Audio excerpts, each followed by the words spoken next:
I'm from Maumee originally.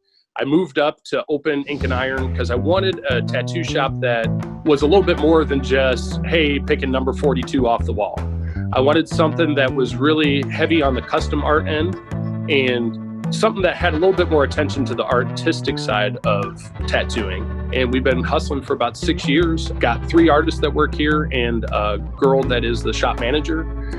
And yeah, man, it's been awesome. I don't want to say that it was ever like frowned upon in culture or unaccepted tattoos, but it is more common now. Like I never thought I would have one. And granted, I don't have to the level that you do or other people, but it is something that just seems more accepted and appreciated as an art form.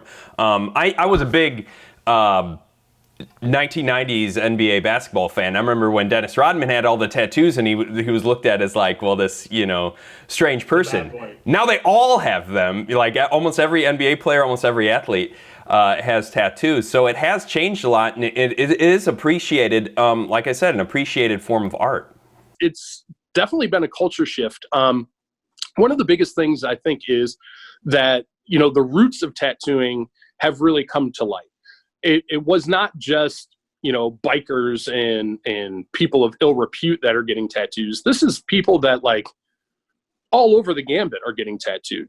I would say our largest demographic right now is probably women from their 30s to 50s.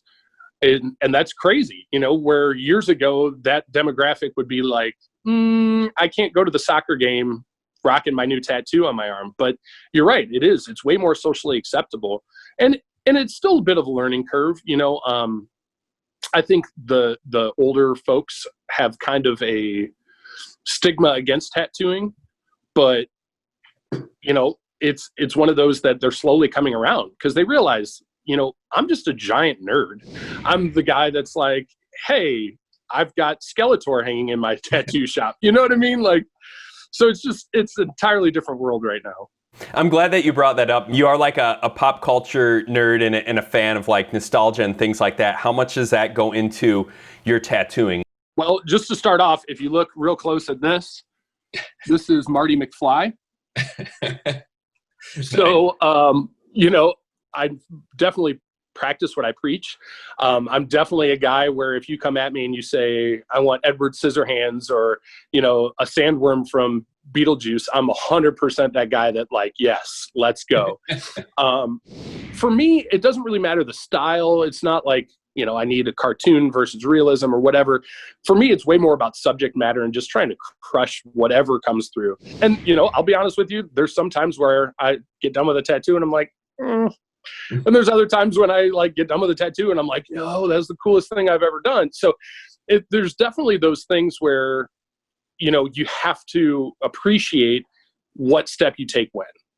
I appreciate the fact that somebody will come at me with a dope idea. And if it's something that I'm not super duper comfortable with, I have 2 other guys here, so I might be like, yo, Digger would handle that way better, or Mike Stoll would handle that better.